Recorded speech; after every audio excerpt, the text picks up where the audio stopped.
여러분 안녕하세요. 고맙습니다. 저는 국립창원대학교 국제관계학과에 재직하고 있는 이기완입니다. 자, 먼저 문제제기와 관련돼서 이 국제관계, 여러분들 최근에 국제관계를 보게 되면 대단히 혼란스러울 겁니다. 이게 누가 적이고 누가 동지인지도 잘 구분이 안 가는 대단히 혼란스러운 상황이 전개되고 있다라고 이렇게 볼 수 있는데, 국제관계라는 것 자체가 기본적으로 영원한 적도 영원한 동지도 없고 오로지 존재하는 것은 국익만이 존재한다라고 이렇게 볼 수 있습니다. 근데 문제는 뭐냐 하면 이 소위 미국이라는 국가, 1945년 제2차 세계대전 이후 소위 팍스 아메리카나 체제하에서 저는 국제 질서를 주도해왔던 미국의 국력이 지금 가장 크지만 상대적으로 약화되어 있는 상황이에요. 그런 속에서 여기에 도전하는 중국, 러시아, 일본 이런 국가들이 이런 국제 질서 속에서 변화하는 국제 질서 속에서 조금이라도 자기한테 유리한 쪽으로 국제 질서의 방향을 틀고자 하는 어떤 전환기에 있다.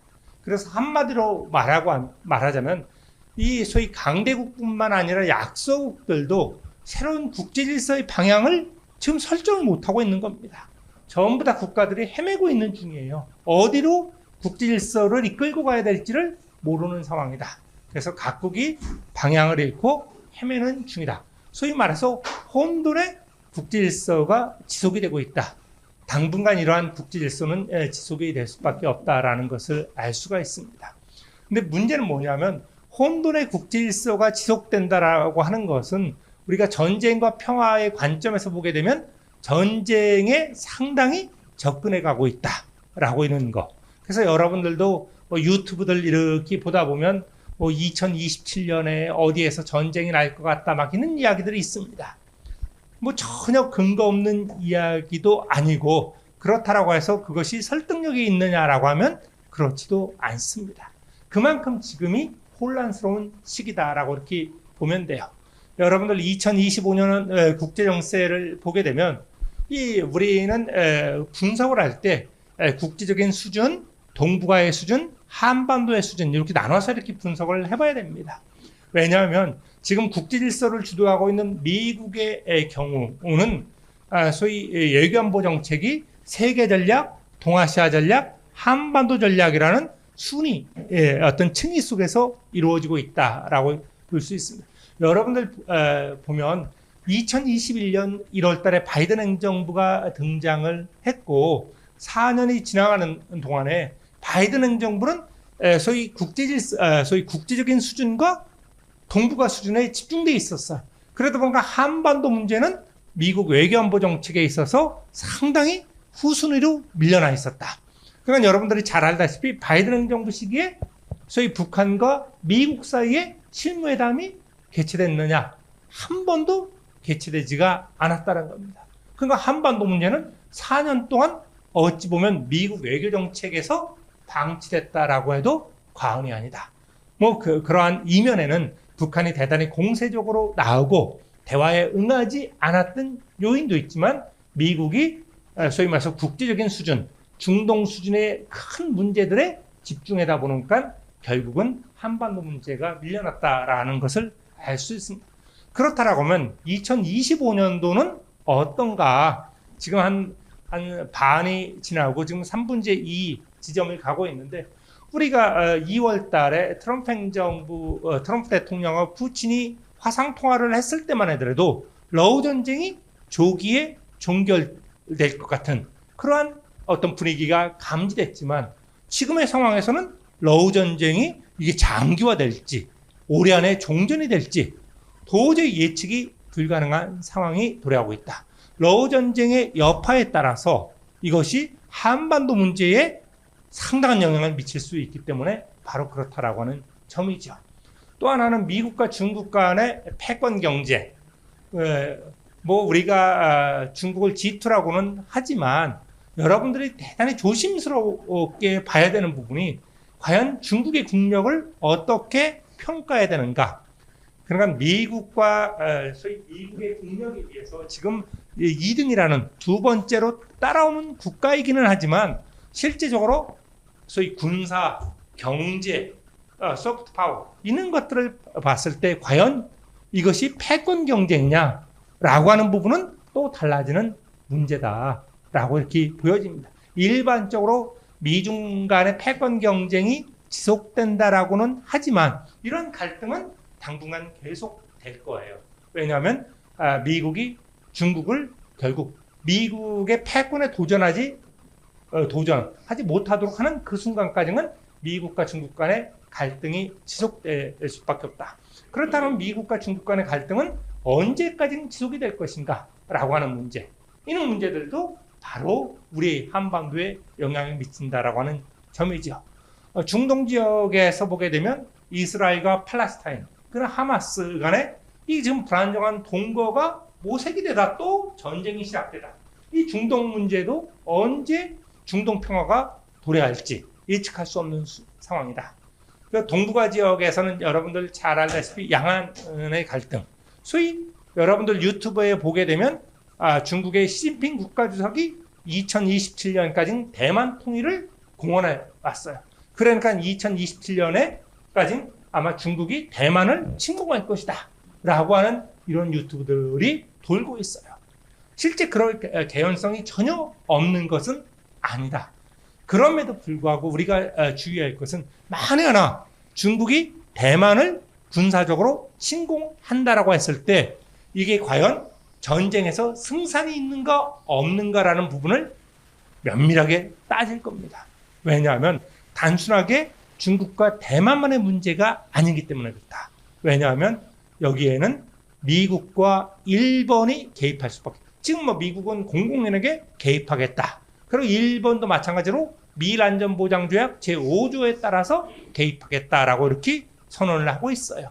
그렇다라고 하면 우리가 소위 대만해협에서 전쟁이 발발한다라고 하게 되면 해군력과 공군력이 그 핵심이 될 텐데 중국의 해군력 대 대만, 미국, 일본의 해군력을 합쳐놨을 때 어떤 결과가 나올 것인지, 그리고 공군력을 합쳐놨을 때 어떨 것인지 라고 했을 때 중국이 장담할 수 있는 상황은 아니다 라고 하는 거.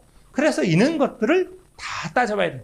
그런데 국제정치라는 것은 그러한 계산에서만 움직이는 것은 아니다.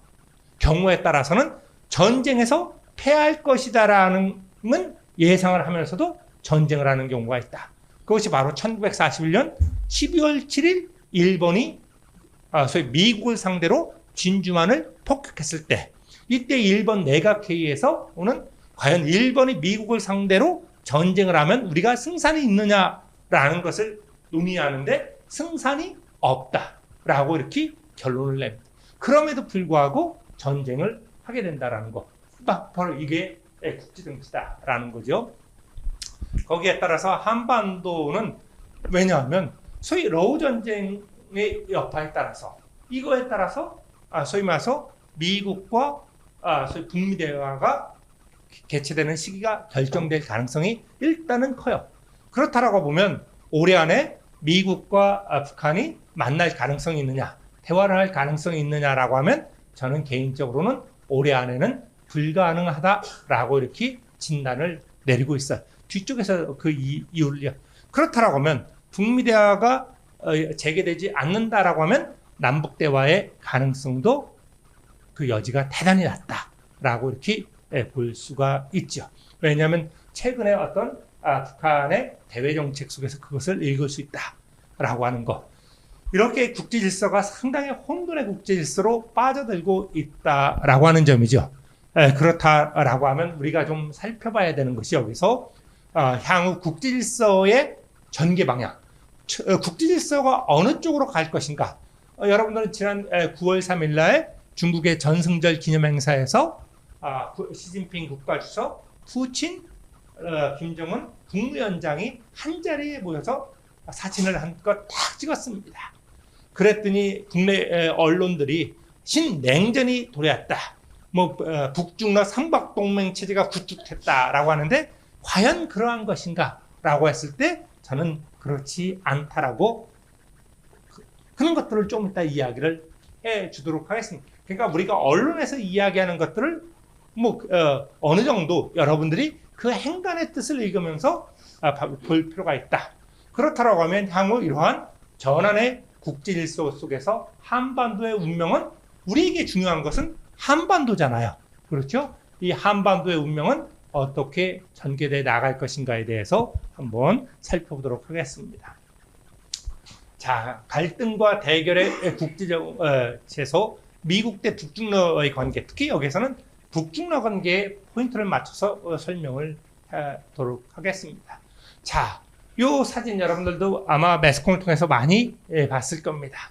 자, 시진핑 국가주석이 있고, 푸친 대통령이 있고, 김정은 국무위원장이 있습니다. 이 세 사람이 저 사진을 찍고 세계 반미 연대를 과시했다라는 게 모든 신문에 대문짝만하게 나왔던 겁니다. 그렇다라고 하면 이 북중러 협력의 촉진 요인은 무엇인가라는 거죠. 왜냐하면 중국에 있어서는 지금 미국이 중국에 대해서 다층적으로 소위 중국을 봉쇄하고 있는 상황입니다. 여러분들 잘 알다시피 지금은 관세 협상을 유보를 하고 있지만 협상 중이에요. 지금 중국과 미국이 중국에 대해서 몇 %의 관세를 부과했느냐면 145%에 대해서 관세를 부과했어요. 145%. 여기에 대해서 중국이 125%를 부과했습니다. 그러면 이거 서로 다 망할 수밖에 없는 거예요. 그렇기 때문에 6월 달에 양국 합의회에 계속해서 협상을 진행을 하고 있는 중이다. 그러니까 결국은 중국은 혼자서 미국을 감당할 만한 상황이 되지 않는다. 지금 미중 전략 경쟁에서. 그러니까 미국과의 어떤 전략 경쟁에서 밀리지 않으려면 누가 필요하느냐? 결국 러시아가 필요한 거예요. 그래서 러시아를 끌어들이고 있는 상황이다라는 거. 그리고 러시아도 마찬가지로 지금 유엔에서 러시아를 제재를 하고 있고, 반서방 정부, 서방이 러시아와 대결 구도에 있습니다. 그런데 러시아도 혼자서는 서방과 대결할 수 있는 상황이 아니다. 거기에 그래서 중국을 끌어들이고 있는 상황이고요. 북한도 마찬가지로 지금 유엔 안보리 대북 제재가 계속 지속이 되고 있죠. 그러한 유엔 안보리 대북 제재의 파고를 넘으면서 핵 능력의 고도화를 실현하기 위해서는 중국과 러시아의 힘이 필요하다. 그러니까 지금의 3자 속의 연대는 여기에도 있다시피 저는 당분간 협력과 연대의 가능성은 있다. 그렇지만 이해관계의 차이가 대단히 크다. 조금 이따 다시 왜 이렇게 이 북중러 협력에 대해서 약간 부정적으로 바라보느냐라고 하는 것은 바로 뒤에 설명을 해 나가도록 하겠습니다. 자, 먼저 그렇다라고 하면 이 북중러 3국의 동향을 정확하게 읽을 필요가 있다라는, 먼저 북중 관계를 한번 보도록 하겠습니다. 자, 김정일 국방위원장이 2011년 12월 17일 날 사망을 합니다. 그리고 2012년에 들어와서 김정은이 권력을 승계합니다. 여기에서 보다시피 김정은 체제가 2012년에 성립이 됐는데 2018년 2월 평창 올림픽이 개최될 때까지 중국과 북한 사이에는 정상회담이 한 번도 개최되지 않는다라고 하는 거예요. 여러분들 어때요? 한국에서 대통령에 당선돼 갖고 취임을 하게 되면 가장 가까운 미국의 이재명 대통령도 8월 25일 날 미국 가서 소위 한미 정상회담을 하게 된다라는 거죠. 그리고 또 어때요? 올 에이펙 때 또 미국의 트럼프 대통령이 또 와요. 그래서 정상적인 관계 속에서는 1년에 한 번, 아니면 1년 반에 한 번 정도는 국가 정상들이 왕래가 이루어진다는 겁니다.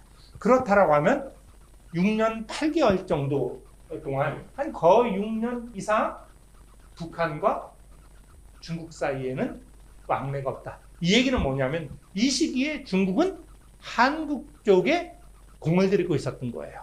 왜냐하면 경제 발전 아니면 미국과의 관계에서 한국을 중국 쪽으로 끌어들이기 위한, 조금 더 땡기기 위한 노력을 했던 겁니다. 게다가 2018년 소위 들어왔고 평창 올림픽 이후에 북미 관계가 해빙의 움직임을 보이자. 그러고 나니까 중국이 급해진 겁니다. 여기에서 보면 중국의 대북 접근이 이루어지는 거예요. 그 무시하든 북한을 무시하든 중국이 오히려 북한에 대해서 구애를 하고 접근하기 시작. 그래서 2018년 3월부터 19년 1월까지 불과 10달 사이에 정상회담이 4번 개최된다라는 거죠. 이렇게 많이 정상회담이 개최되는 것도 비정상적이다. 짧은 시간 내에. 더군다나 6월 달에 19년 6월 달에 시진핑 주석이 평양을 방문해요.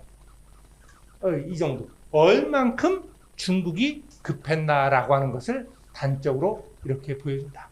그러니까 시기에 따라서 결국은 중국과 러시아는 북한을 소외시키는 경우가 대단히 많다.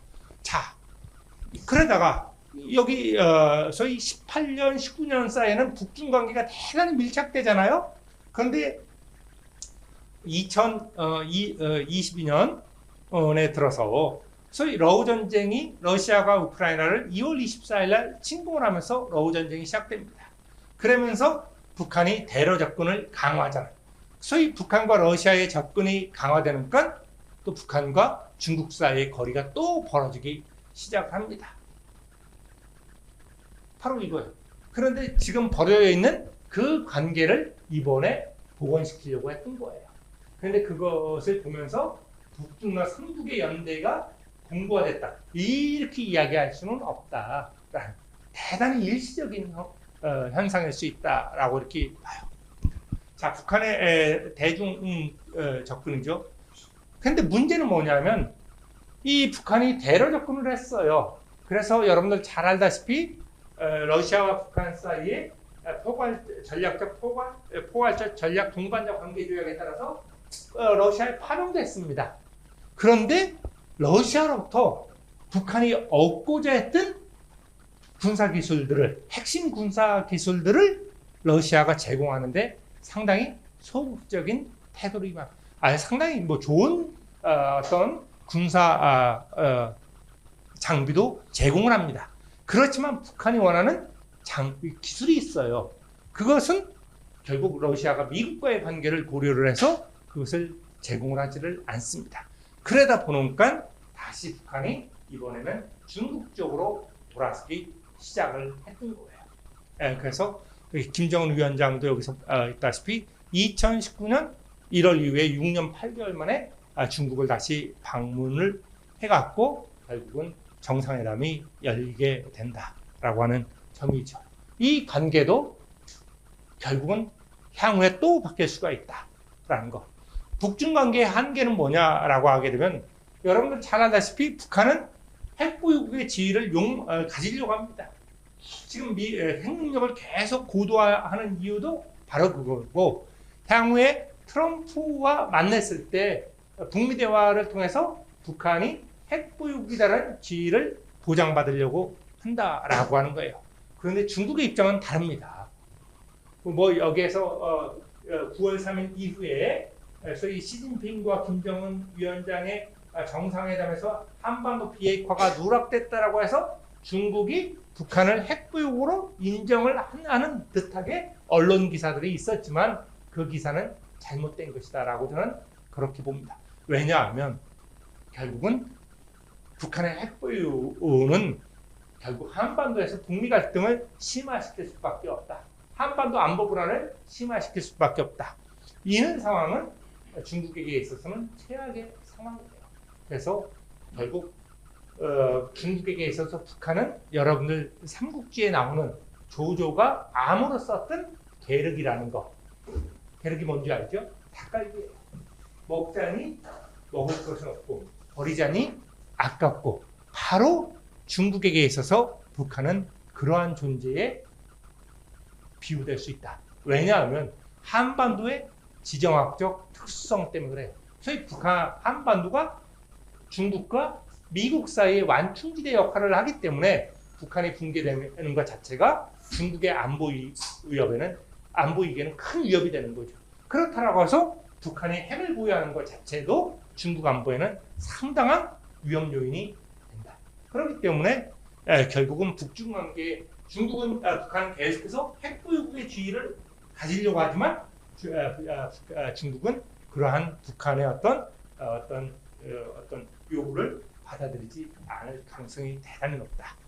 그래서 결과적으로는 북중 관계의 전망을 보게 되면 여기에서도 있다시피 9월 4일 날 중국과 북한의 정상회담에서 한반도 비핵화와 관련된 언급이 누락됐다라고 하면서 우리 언론들이 상당히 많은 학자들이 TV에 나와서 결국은 중국이 북한의 핵보유를 인정하는 거 아니냐라고 이렇게 해설을 하고 코멘트를 하는데 저는 그럴 가능성은 상당히 낮다라고 이렇게 봅니다. 러시아하고는 달라요.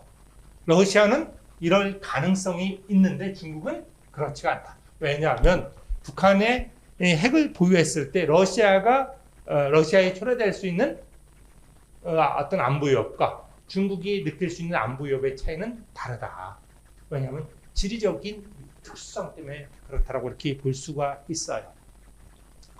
그럼 북러 관계는 어떠냐라고 이렇게 보게 되면 러시아와 우크라이나 전쟁 이후부터 이렇게 보게 되면 기본적으로 러시아의 소위 한국과 러시아가 1992년에 수교를 하잖아요. 그리고 러시아는 기본적으로 경제 발전에 방점을 찍습니다. 그러한 과정 속에서 2000년 5월 달에 푸틴이 집권을 합니다. 러시아 대통령이 되죠. 그렇다라고 하면 2000년 5월 달에 집권한 푸틴 대통령은 지금까지 평양에 몇 번이나 방문했을까요? 우리 몇 번 왔을 것 같아? 3번. 왜냐하면 이게 북한과 러시아의 관계잖아요. 그러면 아까도 얘기했다시피 이것이 우호적인 관계다라고 하고 상호 신뢰 관계다라고 하면 못해도 1년 반에 한 번씩은 왔다 갔다 왕래를 한다라고 했죠. 푸틴은 작년에 6월 18일 날 딱 한 번 왔습니다. 2000년부터 2025년까지 이게 북러 관계예요. 그만큼 러시아에게 있어서는 소위 북한이 큰 비중을 차지하지 않는다. 그럼에도 불구하고 북한과의 거리를 유지하려고 하는 것은 동북아 지역에서의 어떤 전략적 주의를 차지하기 위한 것이다. 결국 어찌 보게 되면 2014년 러시아가 크림반도를 점령하기 전까지는 오히려 러시아의 기본 전략은 소위 남북한 등거리 외교, 그 중에서도 남쪽에 조금 더 방점을 찍었다라고 해도 과언이 아닙니다. 그런데 그런 것이 남북한 등거리 외교에서 지금 북한 중시 외교로 완전히 바뀌는 것이 러시아 우크라이나 전쟁을 계기로 해서 이런 것들이 나타난다. 2014년 러시아가 크림반도를 합병을 한 이후에도 소위 북한 중시 외교는 나타나기 시작합니다. 그렇지만 노골적이지는 않았다. 그런데 2022년 이후에는 대단히 노골적으로 북한 중시 외교를 피고 있다라는 거죠. 자, 우리가 여기에서 보게 되면, 자, 북한이 탄도미사일을 발사를 하게 되면 이것은 유엔 안보리 대북 제재의 사항이에요. 여러분들 다른 수업 시간에 이렇게 들었는지 모르지만 소위 2006년부터 2017년까지 유엔 안보리는 북한의 핵실험과 탄도미사일 발사와 관련돼서 11번의 유엔 안보리 대북 제재를 채택을 합니다. 그리고 나서 2018년부터는 뭐 소위 평창올림픽 이후에는 주춤하죠. 그러다가 2021년부터 북한이 다시 탄도미사일 시험 발사를 해요. 그래서 2021년부터 23년 말까지 유엔 안보리가 12번 소집이 됩니다. 그러면 그 속에서 유엔 안보리 대북 제재가 채택이 됐을까요? 여기도 있다시피 유엔 안보리 대북 제재가 채택이 되지 않습니다. 12번이 모두 불발돼 버립니다. 왜냐하면 중국과 러시아가 방해라기보다는 요청, 심의를 보류한다거나 거부권을 행사하거나 이런 형태로 해갖고 유엔 안보리를 무력화시킵니다. 그러니까 어때요? 북한은 신난 겁니다. 북한은 어떤 것을 해도 미국을 중심으로 한 국제사회, 특히 유엔 안보리가 어떤 액션을 취할 수가 없는 상황에 있었던 거죠. 그러니까 2014년에 10월 달에는 화성 19를 또 시험 발사를 할 정도. 그래도 어떤 국제사회 제재를 받지 않고 나는 내 마음대로 간다. 이렇게 해버렸던 거예요.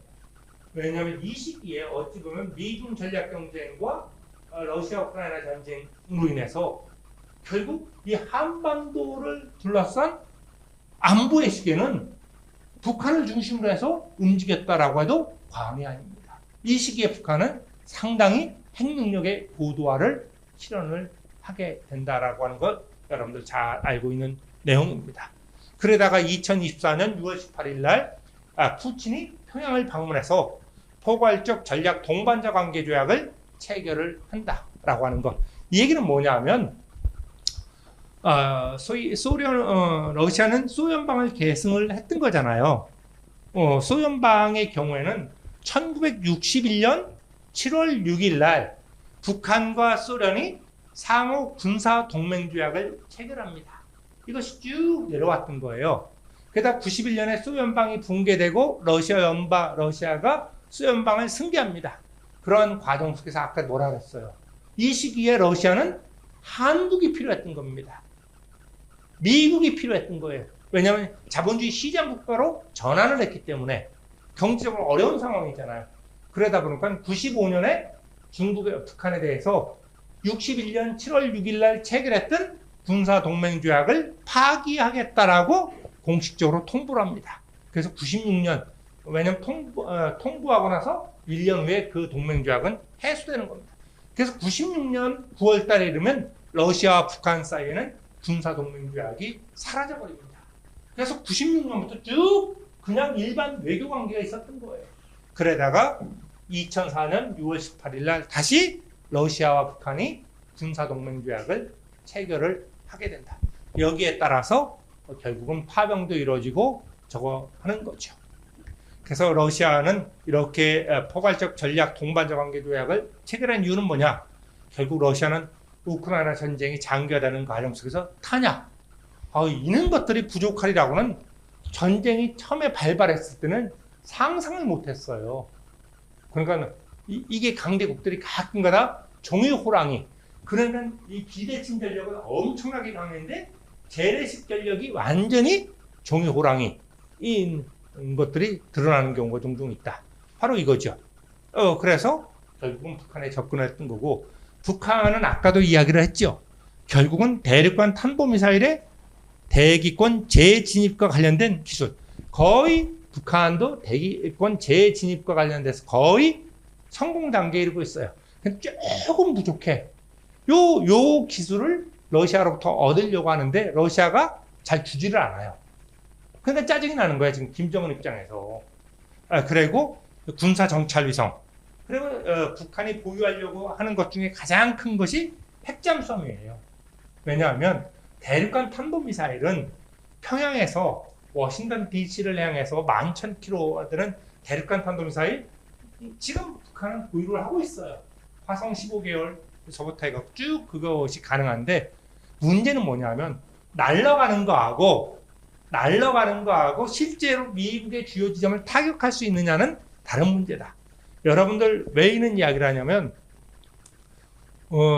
지난 시기에 이란과 이스라엘의 전투에서 보게 되면 이란에서 중거리 탄도미사일을 이스라엘 영토로 향해서 날리잖아요. 그런데 이스라엘의 요격 시스템인 아이언돔이 예를 들어서 이란에서 200발 정도의 미사일을 발사를 하면 6발 정도가 떨어지고 194발 정도가 요격이 됐어요. 그건 엄청난 겁니다, 여러분들. 근데 일부에서는 아이언돔도 다 못 떨어뜨리네? 왜 다 못 떨어뜨리는 게 중요해요. 예를 들어서 아이언돔이라는 그 요격 시스템 체계가 없다라고 하면 200발이 다 떨어진다라고 하면 이스라엘 영토는 초토화돼 버리는 겁니다. 그런데 6개만 떨어졌잖아.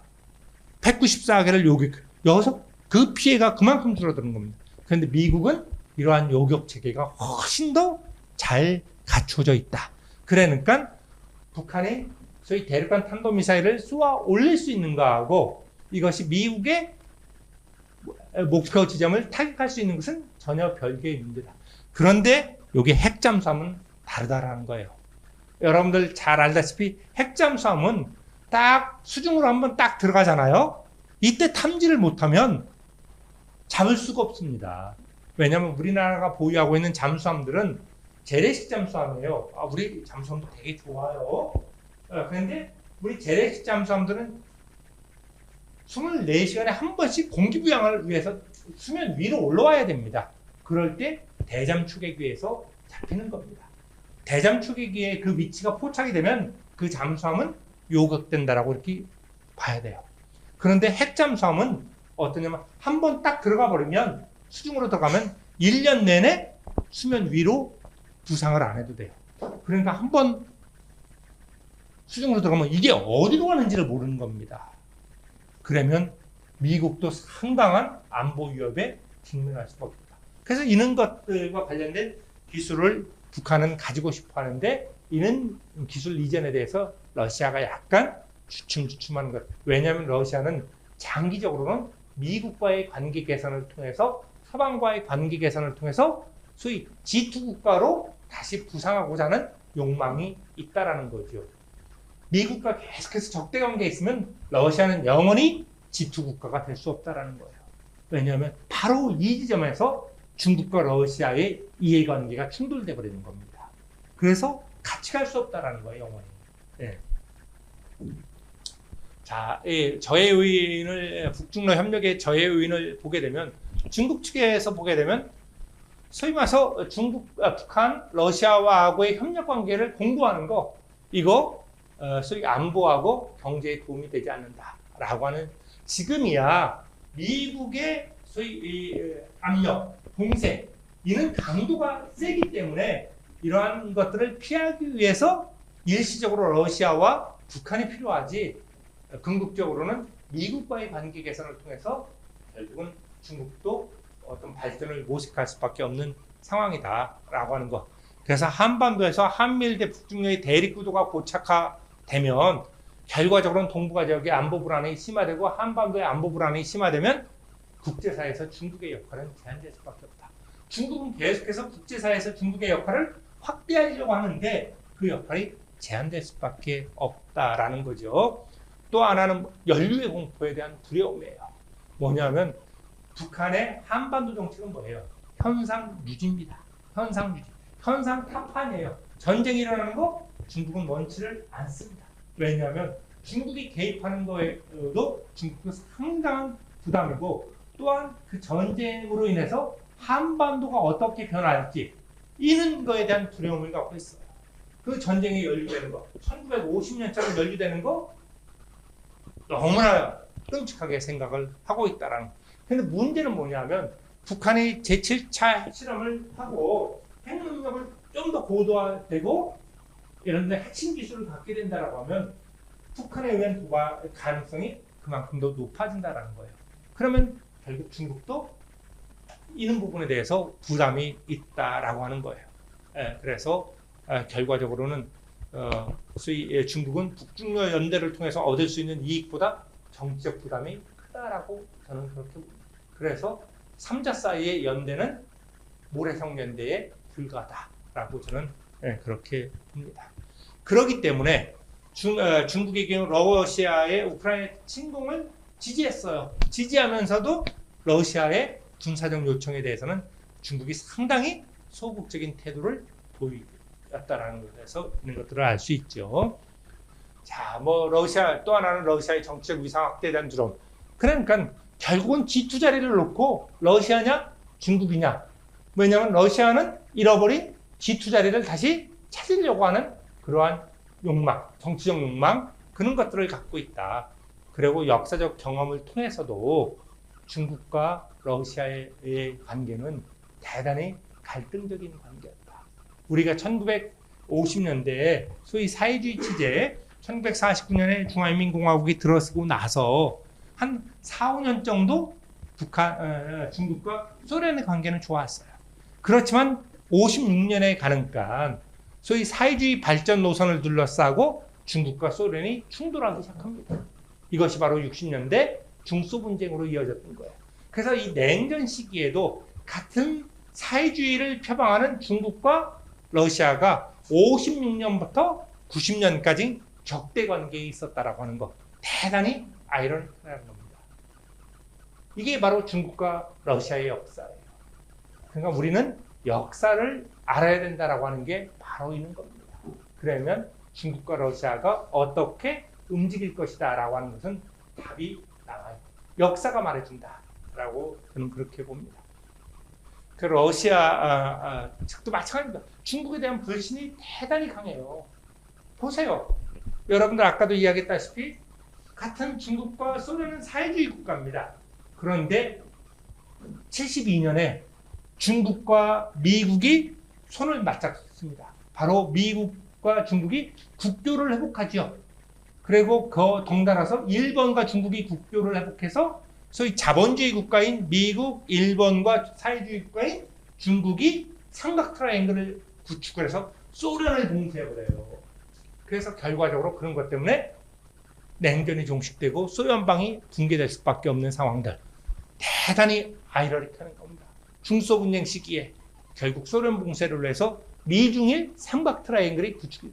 이 미중일 삼각 트라이앵글. 그러니까 소련의 입장에서는 이 중국이 대단히 중국에 대한 불신, 배반 이런 것들이 대단히 강하다는 것을 알 수 있죠. 그러니까 러시아 측에서는 이 중국에 대한 불신이 대단히 크다.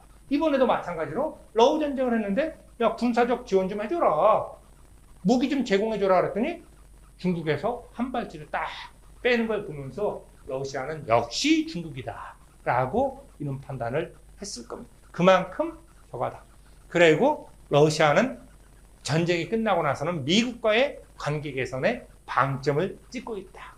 그렇기 때문에 지나치게 러시아도 중국과 가까워지는 거 이걸 원치 않는다라고 하는 점이죠.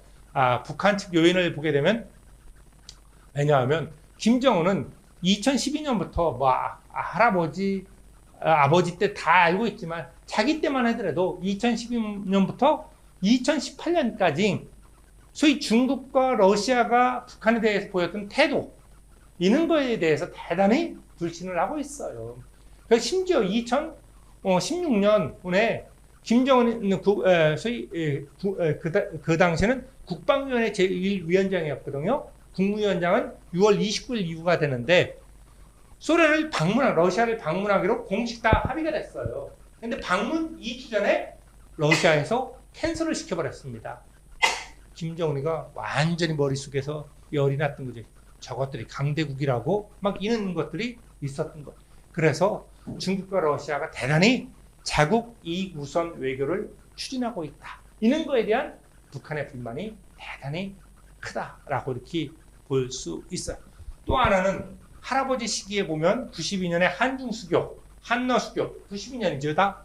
이런 것들 중국과 러시아가 자국의 경제적 이익을 위해서 북한은 고립화시켜버린 겁니다. 냉전 시기 같이 사회주의 동맹이다라고 했던 그런 국가들이 남한 중시 외교를 펼치면서 북한을 무시했다.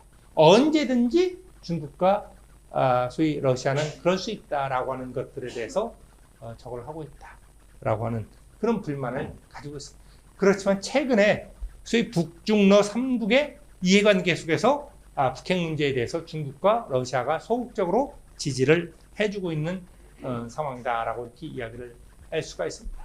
그래서 북중러 관계에 대한 평가를 해보면 이 동아일보 사설에 어떤 것이 있었느냐면 9월 4일자 사설에 제목이 열병식의 북중러 정상 서방 내건 모래성년 이게 딱 내가 하고자 하는 이야기 이 모래성년대야. 얘네들 나는 그래서 북중러 삼각관계의 어떤 그거에 대해서 조금 시각을 지금 우리 학계하고는 좀 달리하고 있다라고 하는 거. 그래서 삼국의 처지나 지향점을 살펴보면 당장의 편익을 위한 한시적 밀착에 불과하다라고 하는 게 제 저거예요. 그래서 그런 내용들은 이미 이야기를 했고, 자, 뭐 트럼프 경제 질서와 관련돼 갖고는 자유주의 경제 질서가 계속 쇠퇴를 하고 있는 상황이죠. 그런데 이러한 것들은 미국과 중국 간의 경제 상황 속에서는 미국의 입장에서는 불가피하게 나오고 있다. 그래서 처음에 2018년에 미국이 중국에 대해서 관세를 부과할 때 이 시기에는 많은 언론들이 트럼프가 좀 이상한 대통령이다라고 이렇게 이야기를 했어요. 그런데 그 당시 저는 트럼프 대통령은 전혀 이상하지 않다. 전혀 이상하지 않고 이 시기에 미국의 대통령이 트럼프가 아니고 오바마든 클린턴이든 누가 됐든 간에 미국은 중국에 대해서 관세 전쟁을 시작했을 것이다 라고 이야기를 합니다. 마치 트럼프 개인을 대단히 스트레인지하게 이렇게 봤던 거죠. 이는 것은 국제정치를 모르고 하는 이야기다. 미국은 미국의 패권에 도전하는 어떤 국가도 용납하지 않는다. 단적인 예로 1968년에 일본이 서독을 제치고 세계 제2의 경제 대국이 됐습니다. 그리고 나서 미국 내에서 나오기 시작했던 게 국제사회에서 회자되기 시작했던 게 팍스 니포니카예요. 팍스 니포니카. 우리가 1945년 국제질서를 팍스 아메리카나라고 이야기를 합니다. 미국 중심의 세계 질서인데 70년대 후반에 가니까 팍스 니포니카가 미국 내에서 회자되기 시작하는 거예요. 일본 중심의 세계 질서가 도래한다. 그리고 미국 내에서 유명한 에즈라 보겔과 같은 학자들은 저서를 통해서 저페네스 넘버 원, 세계 제1의 일본 이런 책들을 막 쏟아내기 시작했던 겁니다. 결국 미국은 일본을 제재하기 시작합니다. 그것이 바로 1985년의 프라자 합의예요. 이것을 계기로 해갖고 일본 경제가 주춤하고 결국은 90년에 잃어버린 10년이 시작되고 지금의 잃어버린 30년까지 지속이 되는 것이다. 그런데 중국은 어떠냐? 중국도 2010년에 일본을 제치고 세계 제2의 경제 대국으로 도약을 합니다. 그게 바로 2010년이에요. 그 이전이 아니라.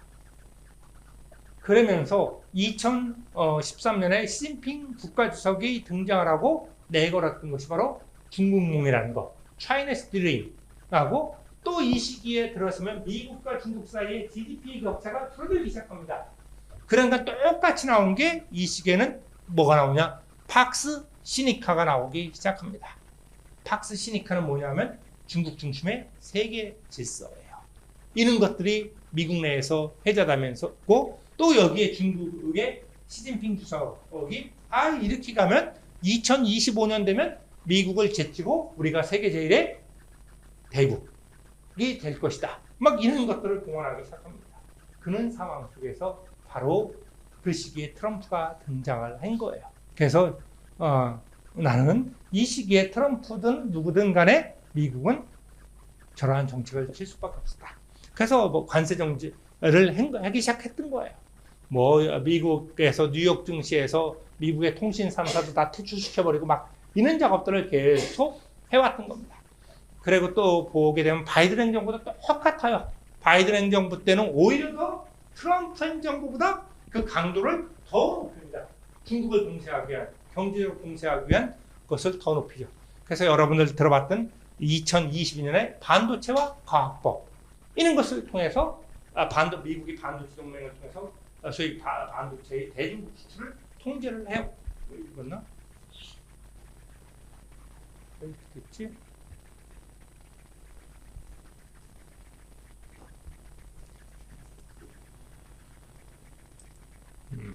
자, 그리고 인수합병도 금지합니다. 그 대중 수출도 통제를 해요. 이렇게 나왔던 겁니다. 그러다가 이번에 지금 트럼프 2기 행정부가 출범을 하면서 이 관세가 완전히 무기화가 됐던 거예요. 그럼 미국의 정책이 지나치게 국익 중심이 되다 보니까 동맹국들, 우호국들까지도 이게 갈등이 생기면서 미국이 동맹국들로부터 신뢰를 상실하는 거예요. 그러니까 여기에서는 트럼프 행정부에 나는 미스다라고 이렇게 봐요. 트럼프 행정부의 목표가 대중국 봉쇄에 있다라고 하면 우호국과 동맹국들은 여전히 끈끈하게 저거 하면서 한쪽을 치고 들어갔어야 되는 거예요. 그런데 관세라는 무기를 갖고 동맹국이든 경쟁국이든 우방국이든 다 그냥 몰아쳐버렸던 거잖아요. 그래서 여기도 있다시피 그러면서 자유주의 경제 질서가 동요되고 인도 같은 나라가 쿼드의 한 축인 인도가 소위 이번에 전승절 기념행사에도 이렇게 가게 되는 이런 일들이 벌어지게 됐던 거예요. 그래서 지금도 마찬가지로 철강 제품과 철강으로 만든 파생 제품, 한국의 경우에는 포스코와 관련된 거죠. 뭐 냉장고, TV, 세탁기 다 들어갑니다. 지금 관세율이 50%예요. 어마어마한 겁니다. 저렇게 되면 우리 한국 제품들, 뭐 일본 제품도 마찬가지고 미국 시장에서 경쟁력을 가질 수가 없다. 그러니까 한국의 경제 상황, 대미 수출은 상당히 어려워질 수밖에 없다는 것을 알 수 있죠. 그러다가 상호관세를 발표했습니다. 4월 3일 날 막 올라가다가 지금 미국과 중국 사이에 보게 되면 145%가에다가 중국은 여기에 반발해갖고 125% 소위 치킨 게임이 벌어졌던 겁니다. 그러다 보니까 야 이렇게 되다 보면 너도 죽고 나도 죽는다. 이렇게 해서 6월 달부터 제2차 무역 협상에 합의해서 3개월 연장해서 합의하고 또 아직 합의를 못해서 또 3개월을 연장했습니다. 아마 올 12월까지는 결과가 나실 겁니다. 자 일단은 중국은 미국은 중국에 대한 관세를 30%로 낮춰놓고 중국은 10%로 이렇게 조정한 상태에서 지금 협상을 계속하고 있는 상황이다라는 거.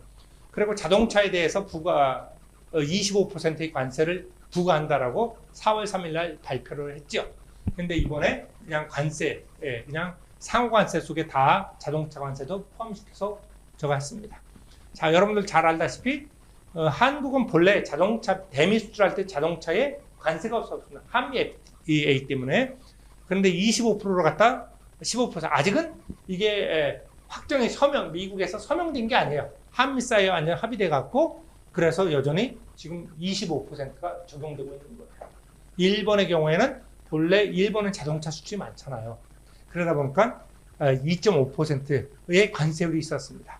그러다 25%를 부과하니까 27.5% 됐다가 이번에 미일 사이에 합의가 되면서 일본은 자동차 관세율이 15%로 딱 확정이 돼 버렸습니다.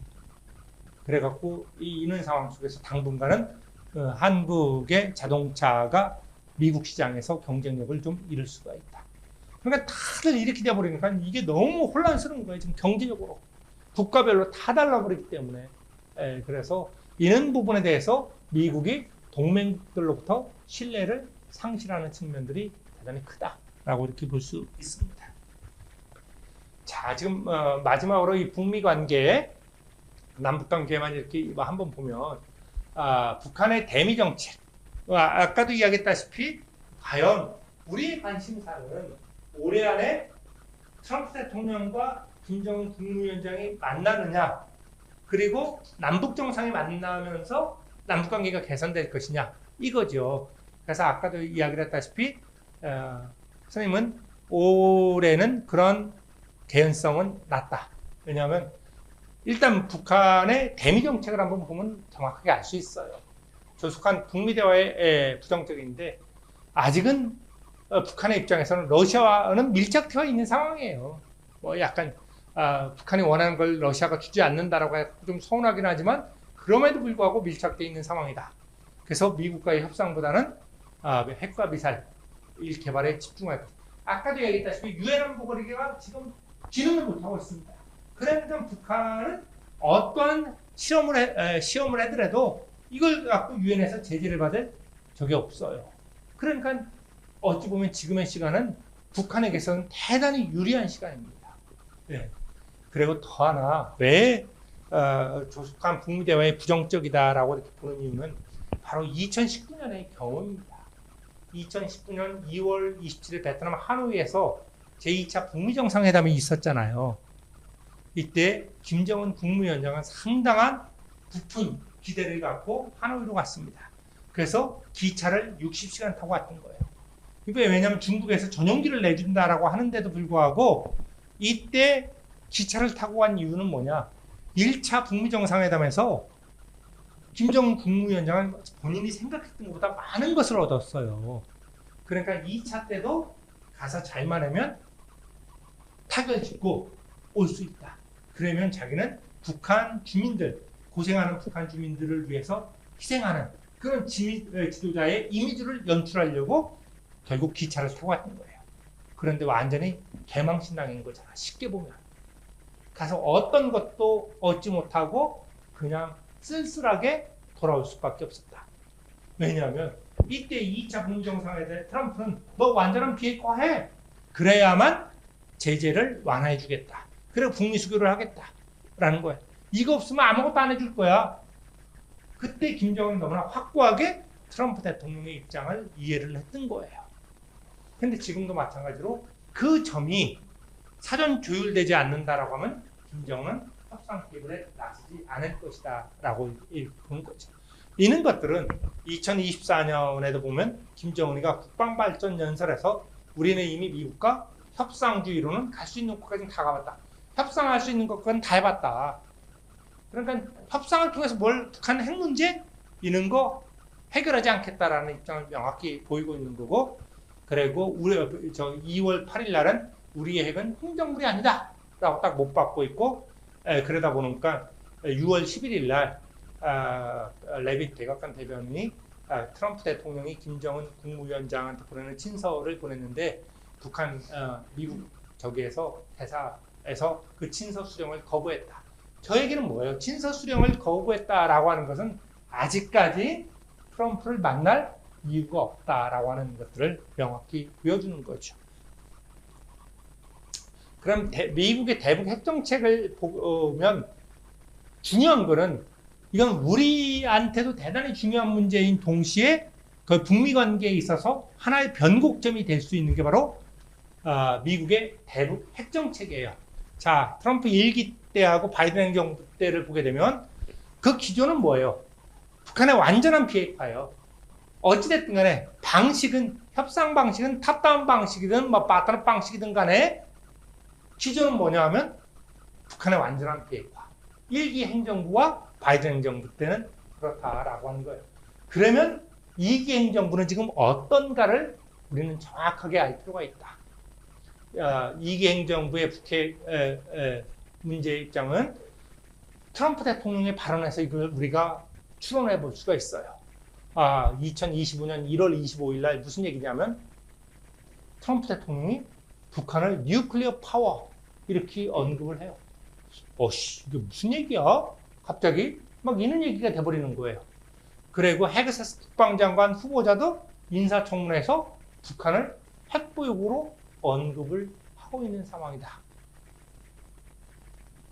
그러니까 이게 북한의 핵무기 보유를 공식적으로 인정하는 것은 아니다라고 하지만 미국의 대북 핵정책의 방점이 서서히 이동하고 있다라고 하는 것. 왜냐하면 미국도 알고 있는 거예요. 북한과 협상을 하기 위해서. 그리고 북한의 핵 능력은 어때요? 2018년하고 2025년에 북한의 핵 능력은 상당한 차이를 보인다는 거예요. 바로 그런 상황이죠. 그런데 이런 부분에 대해서 결국 한국과 일본, 왜냐하면 직접적으로 위협의 상황에 놓이니까 이 한국과 일본이 결국은 미국 니네 대북 핵정책이 뭐냐 정확하게, 그러니까 북한의 완전한 비핵화의 원칙을 견제라 라고 하니까 결국 미국도 그럼 완전한 비핵화의 원칙을 견제하겠다 라고 해서 미국도 한 발 들어가요. 미국은 오락가락 하고 있는 상황이거든요. 근데 미국도 고민이에요. 2019년처럼 완전한 비핵화를 내걸면 김정은이가 협상 테이블에 나오겠어요? 절대로 안 나옵니다. 안 나옵니다. 그렇다고 하면 결과적으로 한반도 문제는 또 계속해서 후순위로 밀려나고 방치될 수밖에 없는 이런 상황에 우리는 놓여 있다. 그런 시간이 가면 갈수록 북한은 어때요? 핵능력의 고도화가 계속해서 이루어지는 상황. 결국은 우리는 계속해서 딜레마에 빠질 수밖에 없는 상황에 직면을 하게 된다라고 하는 거. 자, 그런 상황이고. 그래서 요걸 한번 표로다 이렇게 정리를 하면 여러분들 쉽게 이해를 할 수가 있는 겁니다.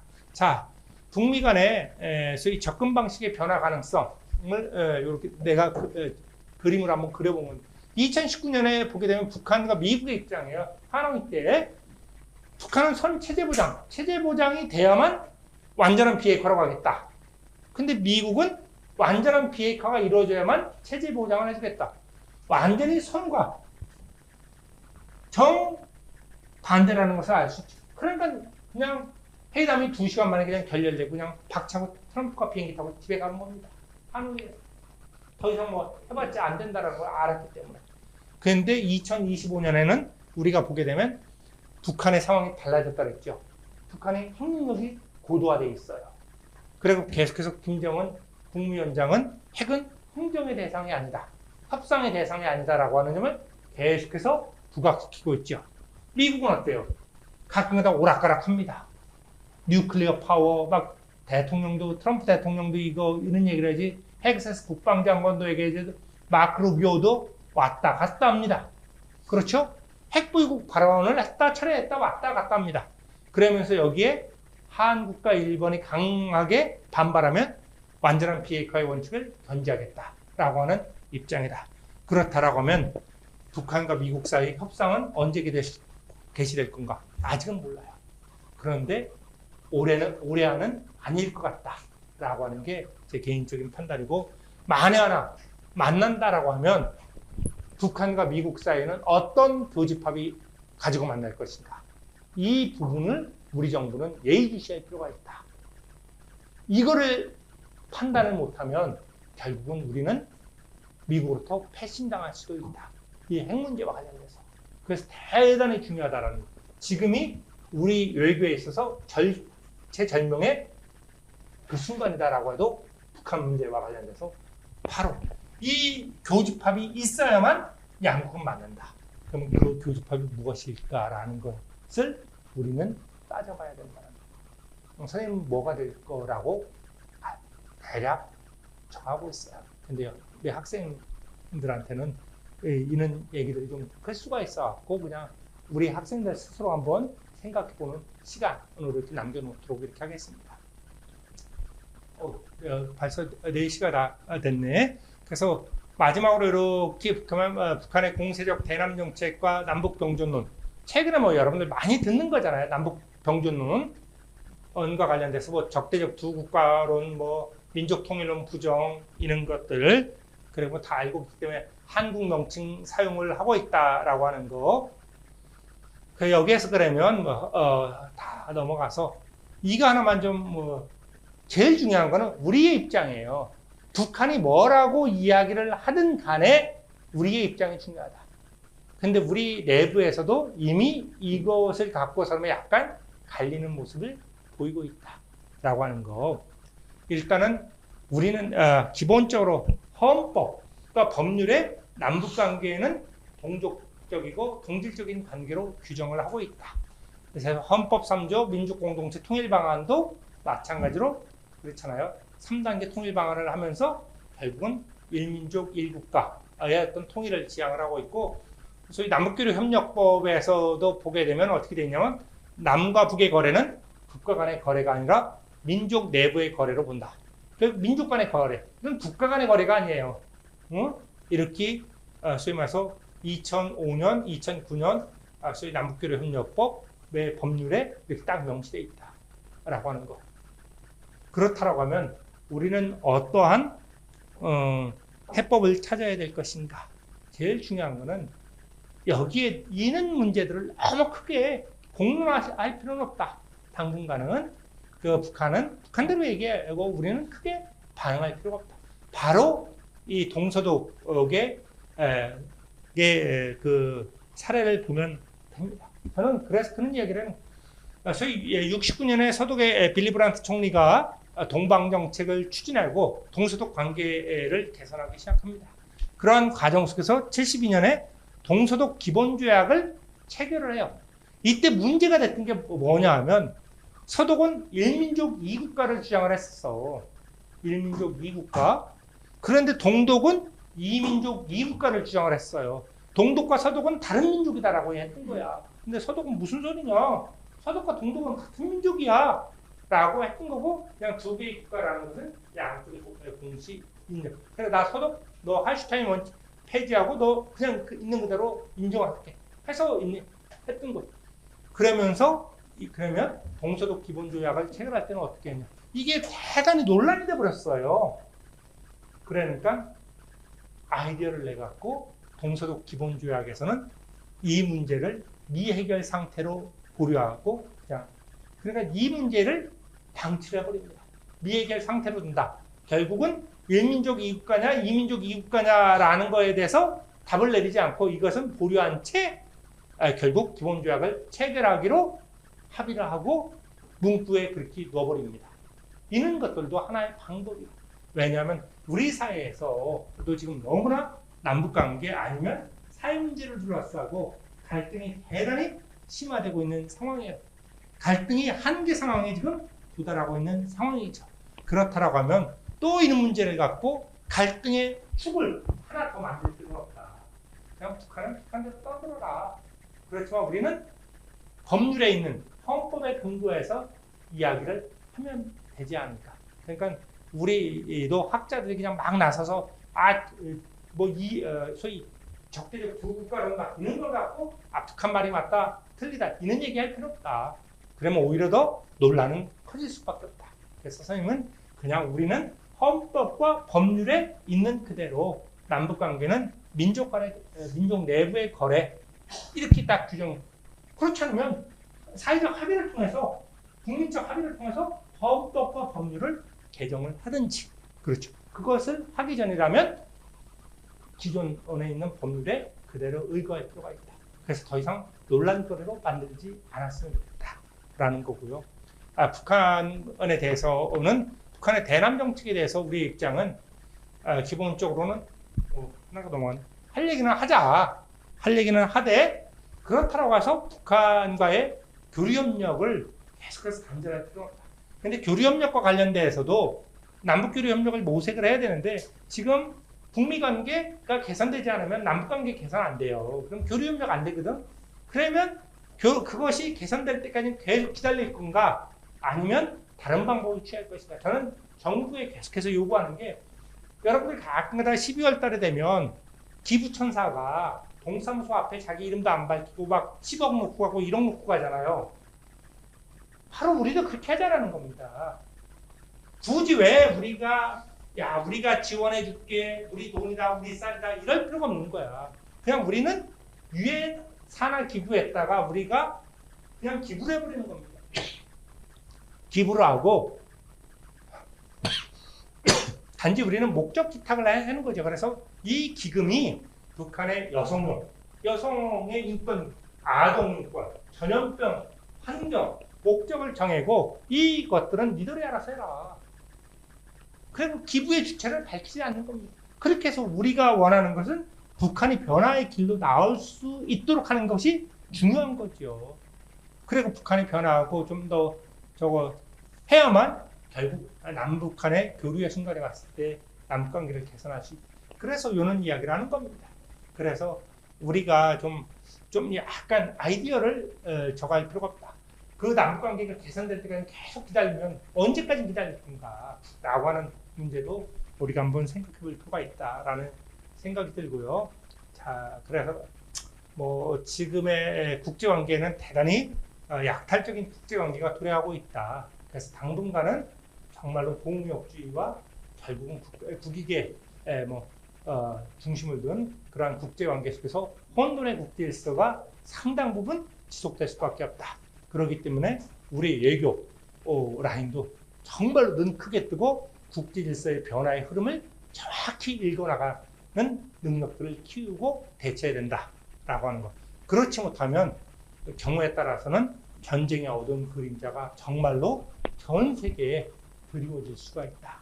결국 제3차 세계대전에는 게 먼 미래 일이 아니라 경우에 따라서는 우리 앞에서 가깝게 펼쳐질 수도 있다. 그렇기 때문에 우리는 전쟁을 어떻게 막을 것인가, 그리고 평화를 어떻게 구축할 것인가, 이런 거에 따라서 국가 간의 협력이 필요하다. 그런데 지금의 국제사회는 정반대로 가고 있다. 그렇기 때문에 지금의 혼돈의 국제질서가 지속되고 있다라고 이야기를 하는 겁니다. 오늘 준비한 것은 여기까지 하고요. 혹시 질문 있으면 받고, 아니면 10분, 한 7분을 더 했네. 없죠? 자, 우리 학생들 잘 들어줘서 고맙고, 지금 오늘이 아마 국민대 축제 마지막 날이죠. 축제는 즐기라고 있는 겁니다. 여러분들 좋은 시간들 보냈으면 좋겠습니다. 네, 감사합니다.